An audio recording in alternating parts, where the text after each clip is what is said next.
Kwa hiyo namshukuru Mungu sana kwa utetezi wake aliofanya. Bwana Yesu asifiwe sana. Nipende kumshukuru baba yangu askofu. Asante baba na mama, asifiwe sana.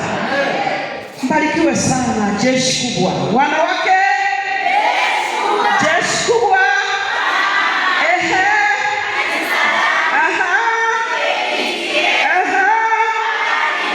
Tumshangilie baba yetu wa mbinguni. Jina la Bwana libarikiwe.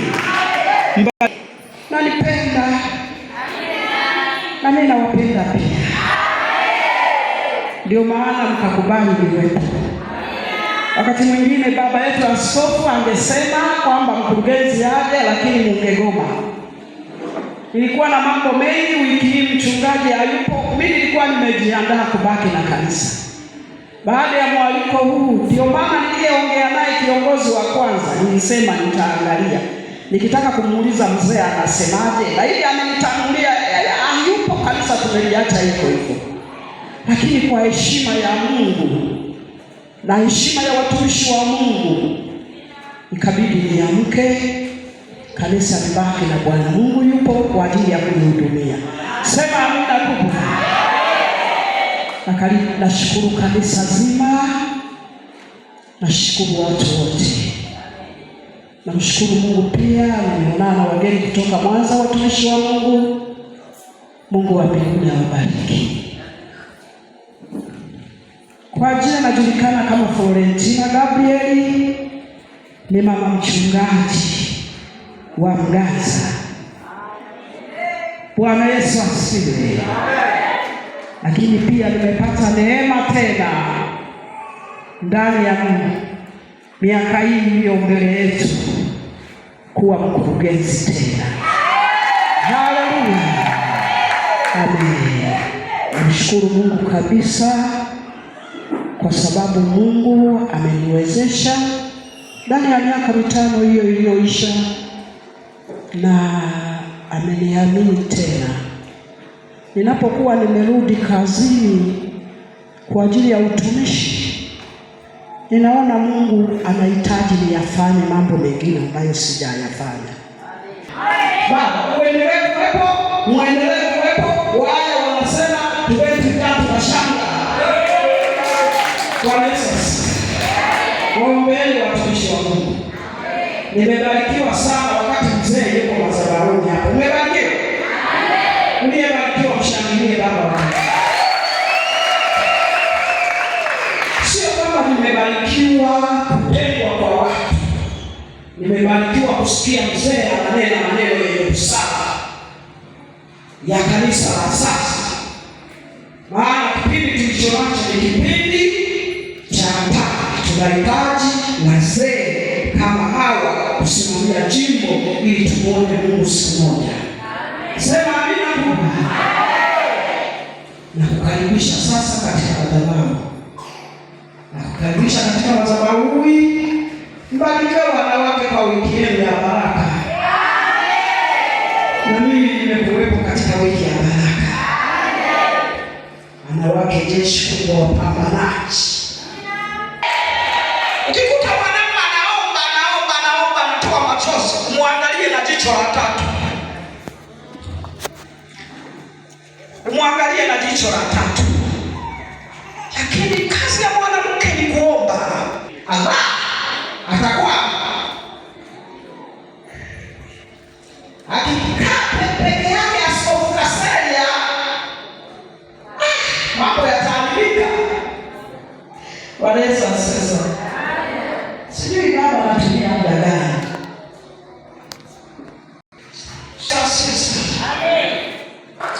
Tunamshukuru Mungu kwa sababu Mungu wetu anatupenda sana na kutujali sana, anatutetea katika mambo magumu tunayoyapitia.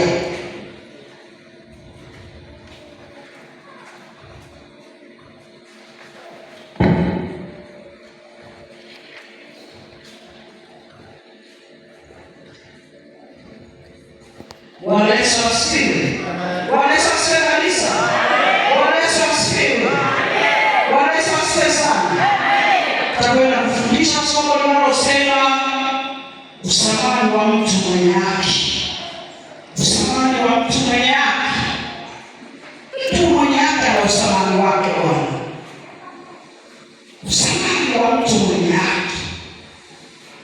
Mtu anapokuwa mwenye haki ana usamani mkubwa sana mbele za Mungu.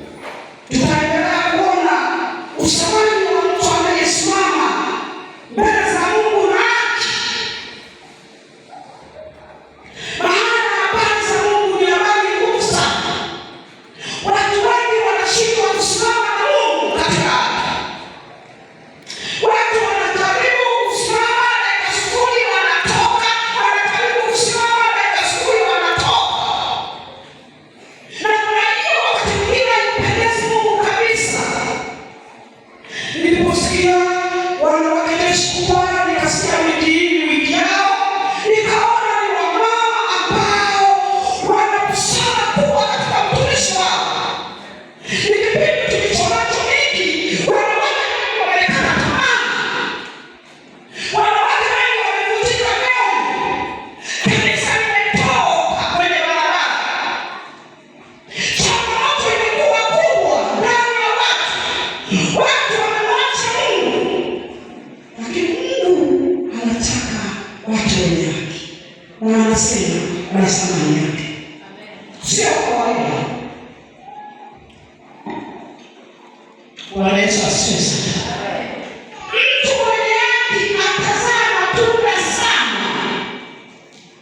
na atakoma kabisa wakati wa jua.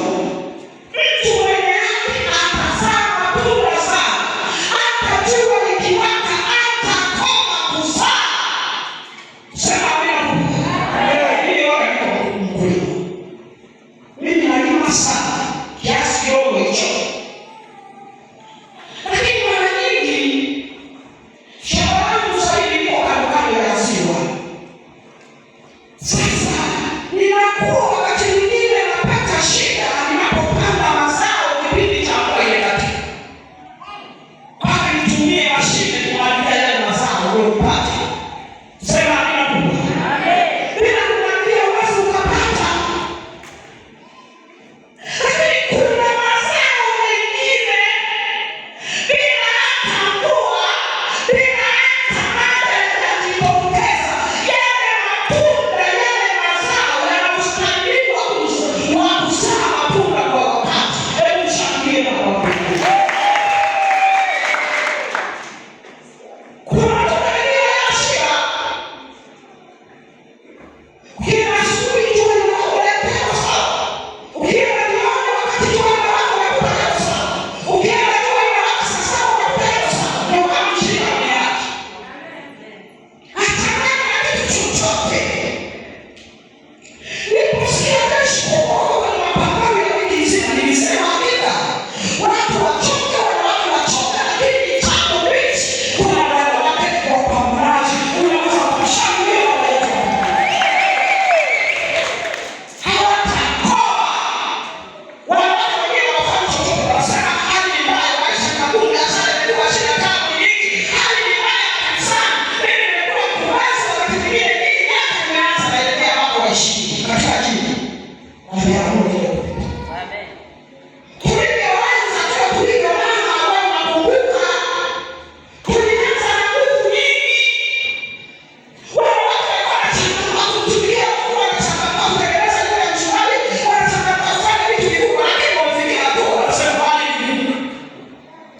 Biashara hatuwezi, kila kitu ni mbaya. Lakini Mungu anamtaka mwenye haki aendelee kuzaa tu.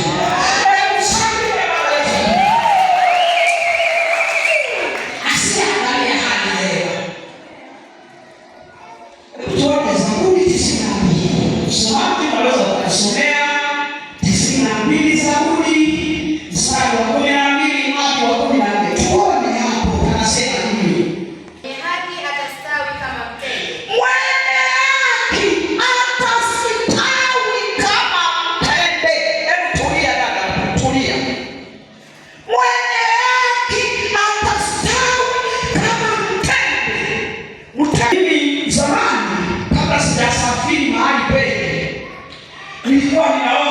hizi sehemu baba askofu huku kwetu, kwamba tuko mashambani, tuko palipopita wakati. Nilipokuwa kutembea huko Shinyanga, nikatembea huko Mzega sijui wapi, nikaona huku tuko kwenye neema mpaka mwezi wa 7 unakuta kijani kibichi. Lakini ukita kuna kijana wangu anayefunga ndoa mwezi unaokuja pale, ametufundisha miti wa Shinyanga. Nilifika kule nikakuta kuna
unasema nimilikiwe na shemeji.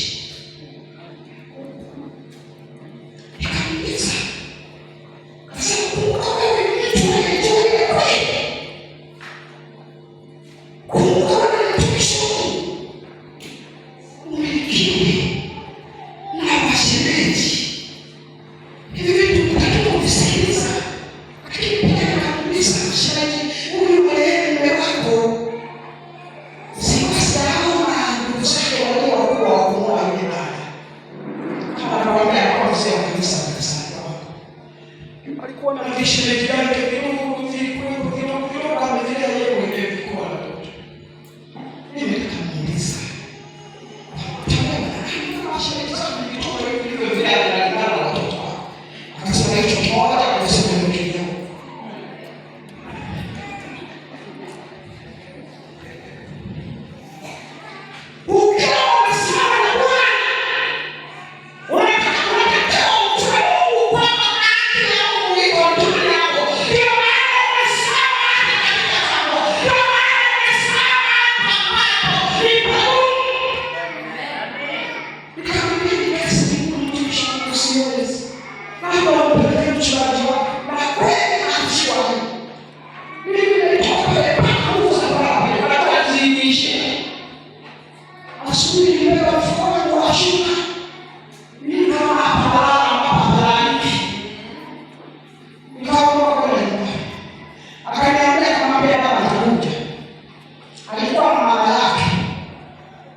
Mama yake alikuwa mshenzi. Niliona asaka sasa kwa Tanzania. Amekuja kusema habari zilizooza. Habari nyeusi. Habari zisizoeleweka ambazo zinenwa na mtume wa mbinguni. Yes. Habari sio kufundisha. Lakini hivi ninavyokuambia anashangaa shemeji yake. Sema amina. Bwana Yesu asifiwe. Amen. Rudi kwenye kanisa lako dada. Tuone mwenye haki. Mstari wa 13. Waliopandwa katika nyumba ya Bwana. Waliopandwa mtumishi wa Mungu. Ujeneno hili kama mimi ni mti niliopandwa kwenye nyumba ya Bwana. Mti usiotikisika. Mti usiomani jua kali. Mti usiomani upepo. Mti ambao uko tayari kwa Mungu. Mshangilie Bwana. Watastawi katika nyua za Mungu wetu. Watastawi.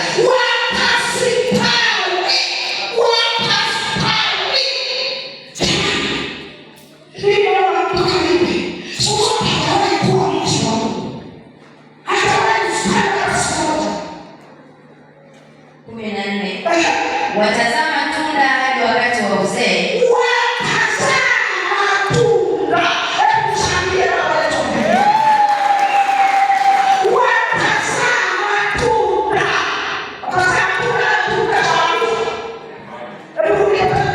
Watazama tunda hadi wakati wa uzee.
natoka kwenye utumishi, nimekaa mbele pale, wale madereva wakasema tunakuomba kama mchungaji utoke kwenye siti hii urudi nyuma, hapa kuna mtu mwingine. Tumetembea kidogo, tunakutana na jambazi kwenye pori, risasi zilimuingia yule baba, risasi 6. Nimempa nini Mungu kama sio neema? Ninahitaji utulivu wa hali ya juu, nijionyeshe mbele ya baba yangu kama nimekubalika, mtenda kazi nisiyokuwa na sababu za kutoa. Hebu mshangilie baba yetu, sio kwa neema yako, sio kwa utoaji wako wa mafungu ya 10, sio unafanya kazi sana, sio kama mimi kipindi kile na kutana ile ajali ile, hata cha kumtolea sadaka sikuwa nacho. Maisha yangu hafifu, sio watu wengi wanajidai mimi namtolea Mungu, ndio maana Mungu amenifanya hivi, mimi natoa zaka, mimi nafanya nini. Ni neema tu ya Bwana, hivyo ulivyo. Rudi kueleka mstari wako dada 14. Watazama tunda hadi wakati wa uzee, watajaa utomvu, watakuwa shibisha. Soma mstari mzima kabisa baba. Watajaa matunda hadi wakati wa uzee.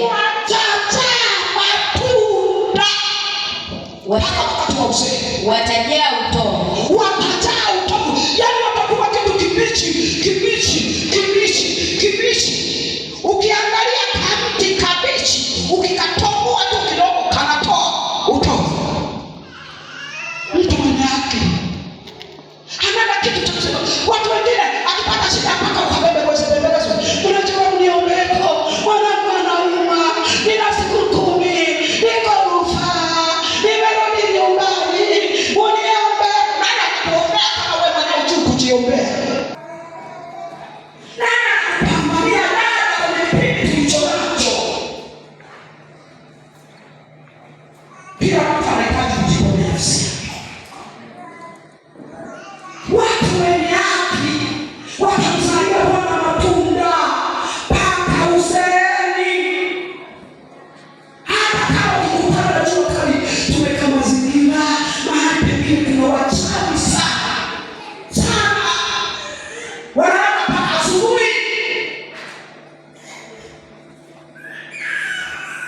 Siku moja nimeamka pale nyumbani, nakuta kachungu kadamu kama mlangoni pale. Nilikuwa nasafari kwenda nyumbani kwetu, nimeshabatika samaki, nimefanya nini kwa sababu kule kuna ukama, kuna mboga. Mchungaji anatoka ananiambia, hebu toka uone. Wanafunza watu. Nilitoka, nilipofika baroni akasema simama hapa. Wale watu wasumbufu, najua wasumbufu wale watu. Wamechimba, wametafuta kachungu, sijui ndani ya mbuzi, sijui ni ya ng'ombe, wanajua wenyewe. Wamejaza katunda. Nikamwambia baba, hii nayo ni kali. Sasa nikajiuliza tunafanya. Unajua nini washirika mnalala? Kuna shida, kuna mshirika wangu aliamka chumbani kwake wamekuna mavi mengi. Unajua yule mshirika baba alipata shida. Mchungaji alikuwa akasafiri. Sasa hii wale washirika sasa wa mchungaji wataamini. Wanaamini nini wenye kuvaa suti? Alipopiga simu akampigia mchungaji apatikane. Akampigia nini? Akaeleza. Nikamwambia mchungaji amesafiri. Akasema anakuja nini? Akasema sijui anakuja nini, mimi sielewi. Akaniuliza anakuja nini? Akasema mimi sijui kwa sababu ndiye ameenda jana. Akanielezea ile shida. Nikamwambia sasa mtumishi wa Mungu, ile shida haina shida, tunahitaji kuomba ile vitu vitolewe tu ndani. Nasema bwana, namsubiri mchungaji. Nikamwambia sasa utamsubirije wakati harufu imetanda? Namsubiri mchungaji. Sema haina shida si ya kwake jamaa. Akamsubiri mchungaji, kamaliza huduma, chumba wakakiama, wakakifunga na kinyesi chake, mpaka mchungaji alipokuja ndio tukaenda pale. Yaani wala watu wanajua kutesa wachungaji. Jamani, kuyazoa hataki mchungaji ndiye akamate koleo. Tulitoka kwenye chumba kile, mchungaji anasema tumbo limejaa, tumbo limejaa.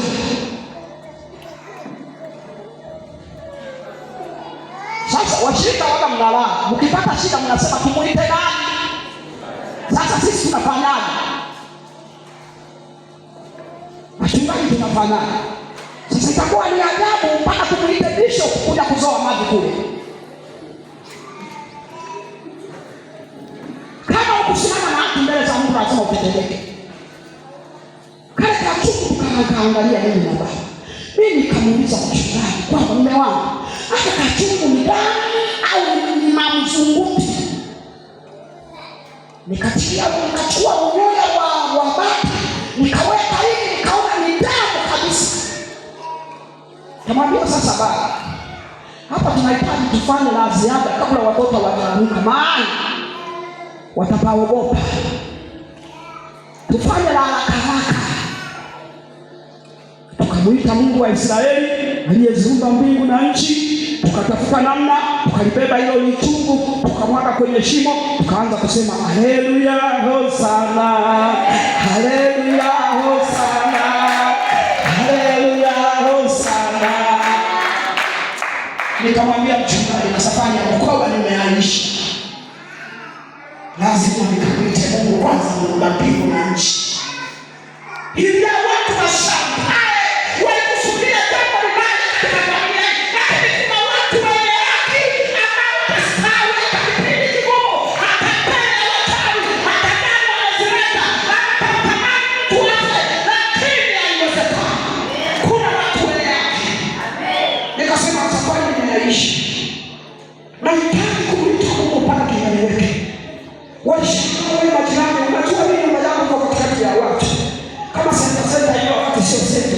Wanashangaa tumebeba Bible zetu tunaenda kanisani. Tunasema wewe ni Bwana, wewe utaendelea kuitwa Mungu. Nani kama wewe Yehova ile? Yehova Shaddai, Mungu mkuu, Mungu wa pekee, usiyeshindwa kamwe. Mtu mwenye haki. Nikiona mtu anajamba na kutetemeka na jaribu, najua alikuwemo tu ndani ya kanisa. Nikiona mwanamke anachanganyikiwa na michango,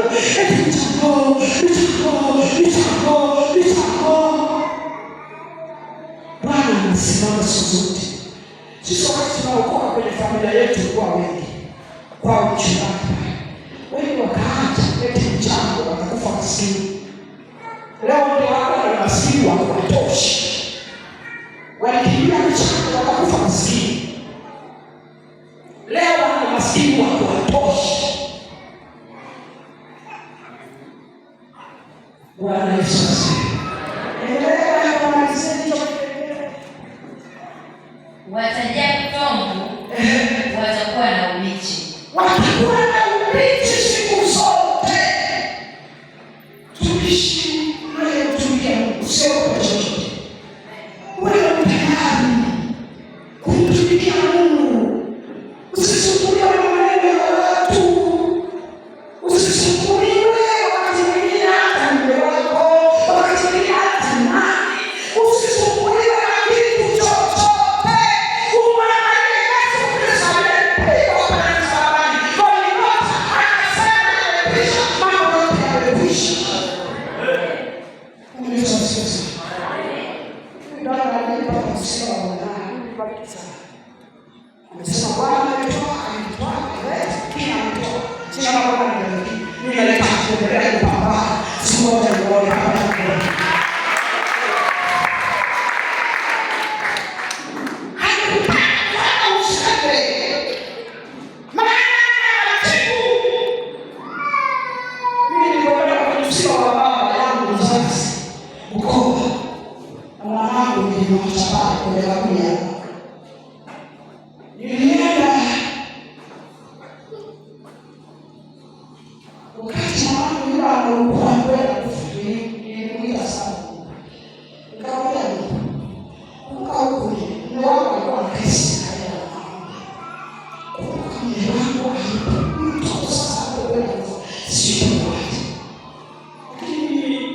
zote za wokovu wangu nimemwamini Mungu na mambo yake kama matatu.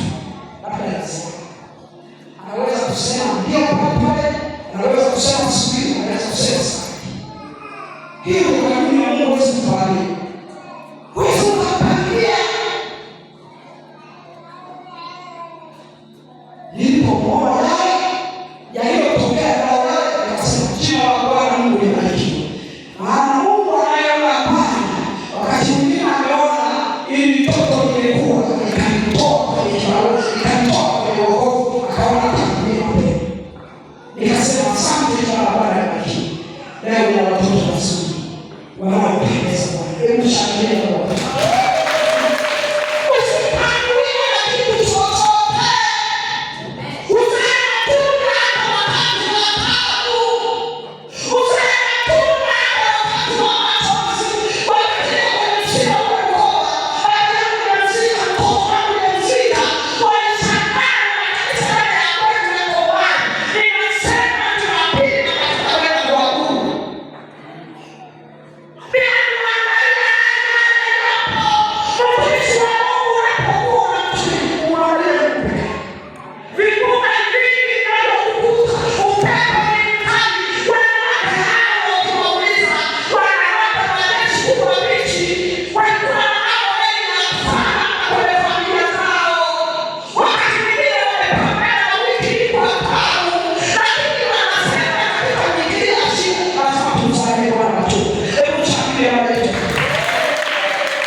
Nikasimama na neno linasema niitie watu wenye kuweza kuomboleza.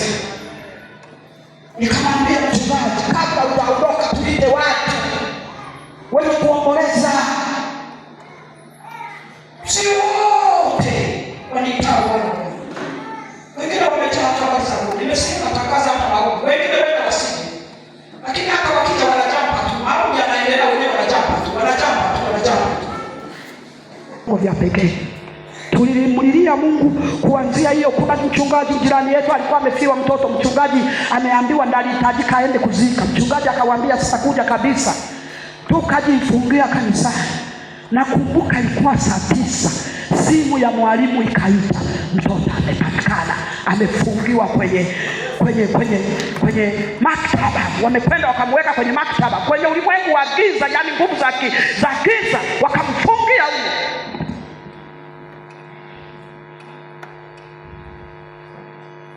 Bwana Yesu asifiwe. Vita itainuka, ila Mungu atatetea kizazi chetu. Mungu hawezi kutuacha.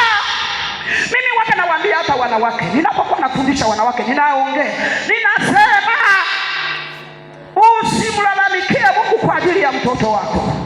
Mungu aliyekupa mtoto, wewe mama unayemtumikia Mungu, anakujua. Neno la Mungu linasema kabla misingi nalikujua haijawekwa, nalikutakasa. Kwa hiyo mtoto anaweza akakuwa wakati mwingine akachanganya mafaili, akatoka kwenye mwelekeo wa kumjua Mungu, lakini ni aminisho. Na wewe ukiamini kwamba watoto wetu watarejeshwa kwa Bwana, sema amina kubwa. Daudi akasema, tangia nimeona mpaka bado niko kijana, nimekuwa leo mzee, sijaona kumuona mwenye yake macho na hata mtoto wake sijawahi. Machozi ya wanawake Mungu anayasikia. Utumishi wa mwanamke Mungu anausikia. Katika watu wanaopokeaga hela kidogo kidogo ni mwanamke. Ni 200, lakini nafanya mambo makubwa. Hebu mshangilie baba yetu wa mbinguni. 200 ya wanawake inafanya vitu vikubwa. Kwa hiyo mwanamke, jeshi kubwa, unahitaji kusimama kupambana. Usiweke silaha chini. Mwanamke silaha begani.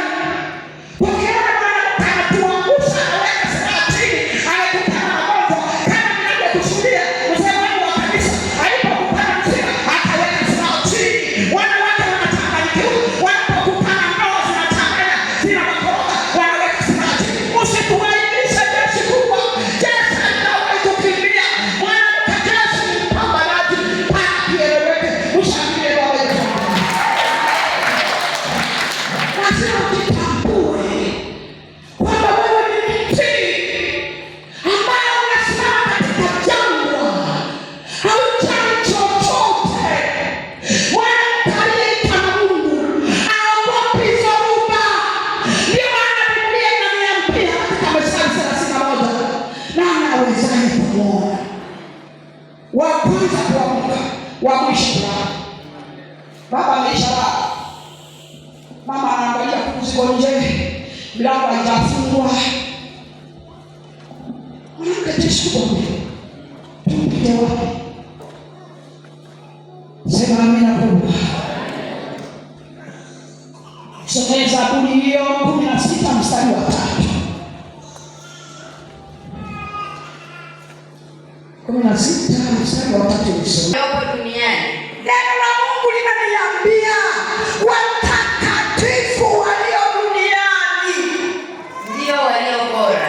ndio walio bora. Mtumishi wa Mungu, wewe ambaye uko duniani unaendelea kupambana na misukasuko ya ulimwengu huu, wewe ni bora mbele za Bwana. Hebu mshangilie baba yako wa mbinguni. Watakatifu walio huko, Mungu anasema walio bora. Na walio bora, Hao ndio niliopendezwa nao. Mungu anapendezwa na hao walio bora huko duniani. Wanaokutana upepo wanakwepana nao, wanaokutana mambo magumu wanakwepana nao, wanaokutana masengenyo wanakwepana nao. Mwingine anaachishwa eti wamenisema. Ungejua gharama za Bwana Yesu Kristo akamwaga damu yake pale msalabani. Unaachishwa na mtu kusema tu. Akikusema na kufanya nini? Mimi nimeachia wokovu. Nilimwona mzee wa kanisa kila akisimama ananiangalia jicho tu, jicho tu linakutoa kwenye mpango wa Mungu. Unawajua waliko nje mateso walionayo huko, waulize. Wanaijua joto ya jiwe japokuwa wanaingia kanisani na kutoka. Waulize watu wasiomjua Mungu. Ile nilikuwa nawaambia kanisani, nikasema kanisa limechanganya. Tumetoka kwenye nyimbo za upako, tumerudi zamani tulikuwa tunaimba nyimbo mpaka Roho Mtakatifu anashuka kabla hatujaomba. Leo kanisa limetoka kwenye wakati wenyewe, limerudi. Wanaimba nyimbo zingine hazina kichwa, hazina miguu. Tulikuwa tunaimba ujenge manyumba 2 3. Bila Yesu ni kazi bure. Kujenga ni lazima, tunajenga. Hatuwezi kujenga, lakini zaidi tumwangalie Yesu. Ununue magari yote huko dunia pote, bila Yesu ni kazi bure dada. Bila Yesu ni kazi bure mtumishi wa Mungu. Tunapovipata hivyo, tumtafute Mungu wa mbinguni anayetupa hivyo. Tusipotelee kwenye hivyo.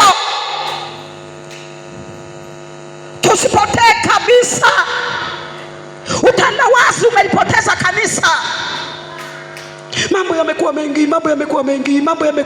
Hapana. Rudipo kwenye kamstari yako dada.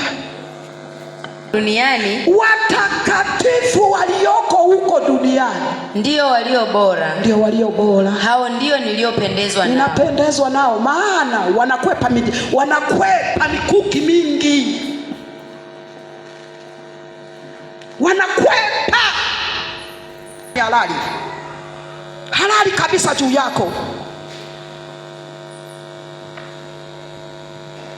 Hataki kuniona Mama Gabrieli nasimama na Mungu. Hataki. Ndio maana ukiokoka, mimi nilipookoka walinipa siku chache. Wakasema tunakupa siku kadhaa utakuwa umetoka. Leo wanashangaa. Paulo anasema sijafika, bado natamani kusonga mbele. Bwana Yesu asifiwe sana. Wanakupa siku, Shetani anakupa siku, anakuambia hii umeikwepa, hii lazima ukapata nao. Umekwepa umpiga, lazima utaingia. Hiyo ndio kanuni ya Shetani. Usikubali mtumishi wa Mungu. Mungu anasema watakatifu walio huko ndio ninapendezwa nao. Wanawake wacha Mungu, wenye kilio, wenye mstari wa kulia Mungu. Tuwatoe wapi leo? Tuwatoe wapi? Wanawake wacha Mungu wenye kumlilia Mungu, tuwatoe wapi? Leo imekuwa mtandawazi, biashara. Mwanamke hapo ukitangaza maombi hana muda, ni biashara tufanye, lakini tumuite Mungu wa Israeli. Sasa miaka ile ya zamani, mimi nilikuwa naendaga mlimani miaka ile. Nilipokuwa naenda mlimani, nilikuwa nakutaka wanawake wengi. Unajua katika ulimwengu huu mtu anaishi kwa wadai. Tuko pamoja. Wanamkashia mingi. Baada ya kuoa na unaweza kuondoka hapa. Wala unakuta kwa haya mwenyewe. Ukaenda kusuku.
alipokwenda Ibrahimu akamwambia huyu Ibrahimu anasema aweza akamwacha. Umetoka wapi? Mwanza. Sokebaki dada. Baba akasema siachi. Na mimi kwa serikali leo anataka tuendelee nikagoma. Baraka zimezidi sasa. Lakini nimesema kwa nguvu. Labda na leo yule baba alikuwa bado huko Iswana anataka kuoa au alikuwa ameshakufa. Kwa nguvu nyingi. Mungu anasema inapokuwa imekuja jambo anaandaa mlango wa kutokea. Inapokuwa jambo mlango upo unatengeneza Mungu. Tena uwe sahihi sana. Wewe mshangilie Mungu. Leo mbali tumeondoka. Mungu anasema peleza watakatifu. Wapi yake? Walio duniani na peleza na anapeleza na mambo haya ambao hata nimejiuliza. Kile kwa msoso ya kuona kana baba nishi. Idara zimemwaza kidogo. Ni idara yako ila. Endelea kuiombea kwa nguvu zote baba hata kama ni kidogo watakachokuwa wamekifanya. Yaani nimesimama kwenye jua kali baba idara ya mambo. Hebu nishangilie baba yetu. Shangilia wanaume msema hivyo. Wewe wajiombe. Kanya tumechanganya kanya na wewe wakana. Hata mimi nimeanza kimeanza hapo kwako mwisho. Ndipo nimetuka. Kila mtu anataka tunaelewa. Tunaelewa. Hatuelekea. Mimi nikasema tusubiri kidogo kwenye sehemu ya elekezi. Ambayo ni kesho. Tutoke hapo sasa tunakosi hivi sasa. Tuelekeze sasa tunaanza jimbo. Huko taarifa wameshapigia kama wananipigia na waambia mambo sio mabaya tuwepo kwenye uongozi lakini tuelekeze siku ya tarehe 3 tunaanza kazi rasmi. Lakini chama cha mahali hapa hakikutulia. Kinasikiwa kuwindwa mwanamke mwenye huduma halali. Sema anakuwa mwanamke mwenye huduma anamsaidia Mungu matunda wakati wowote. Watu wakali uzima ukubali kila kitu kieni na pili na tuna mzini kuzaa matunda. Hata kama wake ni mkali. Hata kama mtoto wake ni mgonjwa anabeba anaenda anaweka mtoto mgongoni anasema lazima nikamtumikie baada ya mbinguni. Hebu shangilia baba yetu. Nasema sina namna. Chama hiki na ni vizuri kimekuanzia kwa bishop wa jimbo la Chato kinaonyesha nguvu ya pekee. Kinasubiri. Kama Biblia inasema pekee. Ukiwauliza sababu wanasema sitafanya chochote kwa sababu mwanamke mwenye haki moja wa watu wengi akiona mume wake hanawi wala kufanya jambo kwa mume wake. Mimi nimwambia mwanamke mmoja sio. Nilikuwa naona mume wake anavaa shati ina alama ya Burundi na Tanzania. Nikamuuliza nenda. Abela sio kila ukija kwenye ibada unamaanisha nini? Kila ukija kwenye ibada unamaanisha nini? Lakini mume wako shati lake limejaa alama ya Burundi na Rwanda. Akaelewa najua mama mchungaji mume wangu sasa kasionekani anatoa anapopeleka lakini nimwambie je mimi wa Mungu ninasema sio wawili tena bali mimi unaweza kwenda bafuni ukaosha mguu ukauacha ukasema utajijua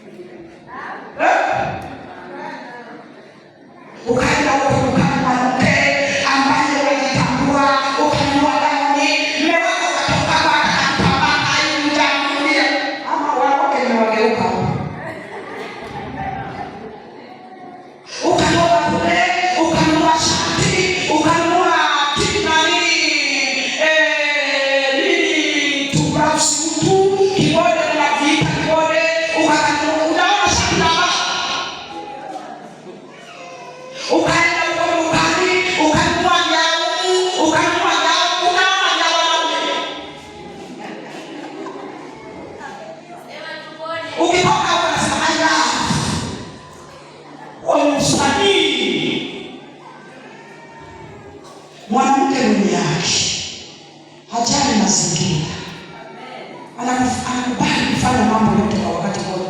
Ndio maana kisayansi wanasema wababa hawana uwezo wa kufanya vitu kwa wakati mmoja, lakini mama unaweza kuona kile shapoto, unakaanga mboga, unapiga simu, mtoto anakuzungumza anasema nguo zangu mama ziko wapi, unamwagiza ziliko, unafanya vitu kwa wakati mmoja, lakini wababa hawawezi.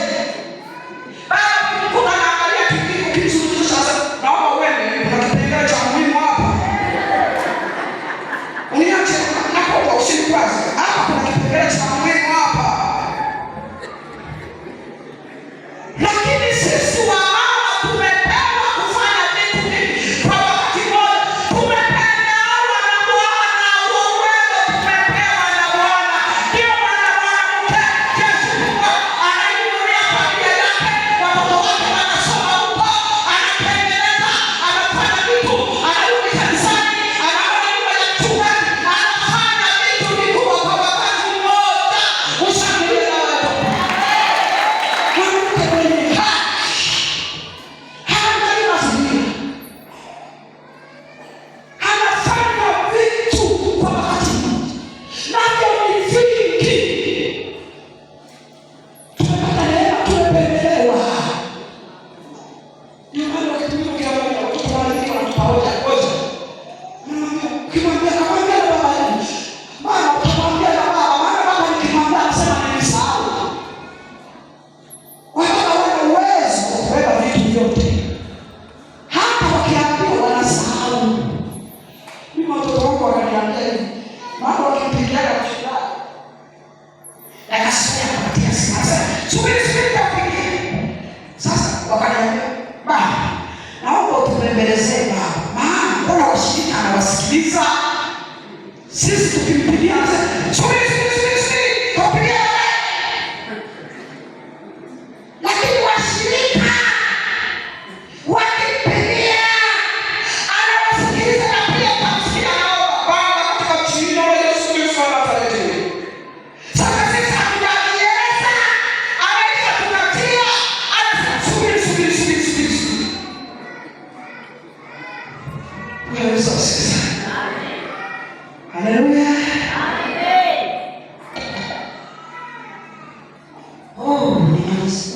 Nisomee Isaya 11 mstari wa 31.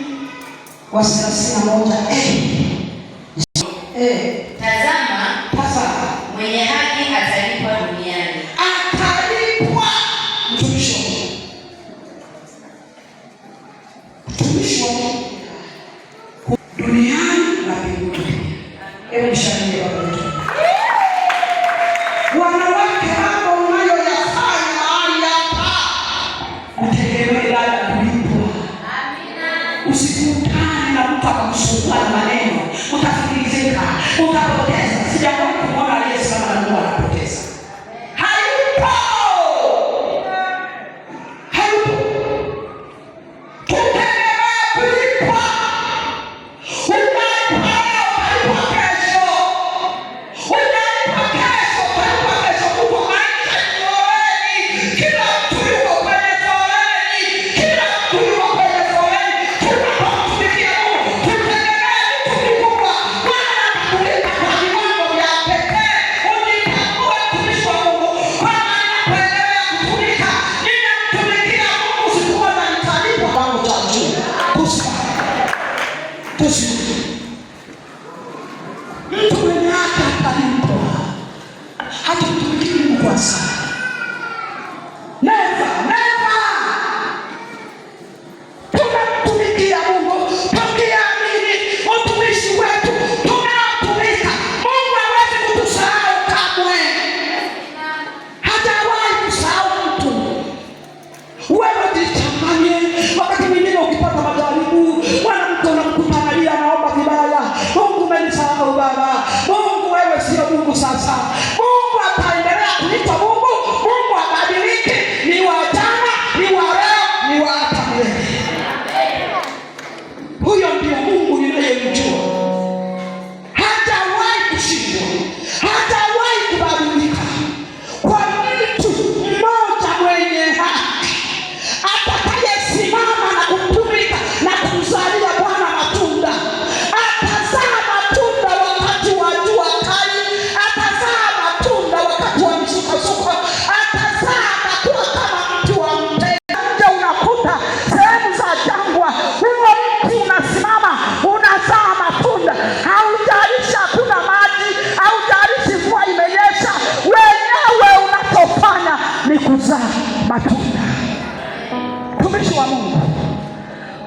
Mungu aliye hai. Ukisoma maandiko unaona watumishi wa Mungu wakina Danieli, wakina Shadraka, wakina Meshaki, wakina Abednego walikutana moto mkali, lakini Mungu akasimama na yule mfalme Nebukadneza akasema, ninaona Mungu aliye hai. Wakina Shadraka, wakina Meshaki na Abednego. Mungu watu lazima wamuone Mungu wako, lazima ukoo umuone Mungu wako, lazima mme wako aone Mungu wako, lazima baba mke wako, lazima watoto wako, lazima hata majirani wajue Mungu wako unayemtumikia, wamuone kama ni Mungu wa tofauti. Naomba usimame katika haki, umtumikie. Ni nani kama wewe Baba? Ni nani kama wewe Baba? We mwenye nguvu kama zako Baba. We atupenda kama wewe Baba.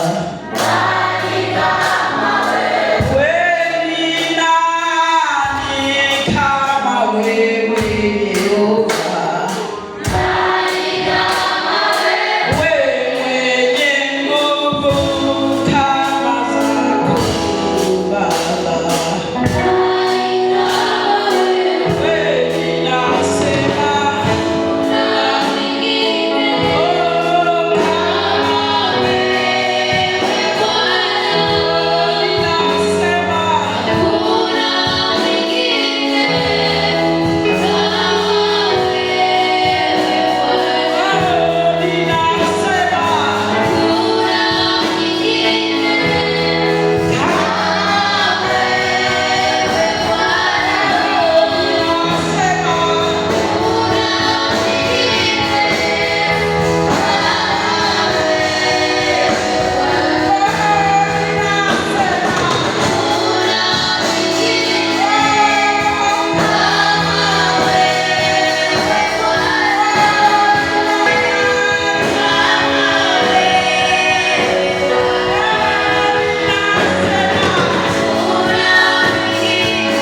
jina la Yesu Mwokozi wetu, naomba kuamini. Amen.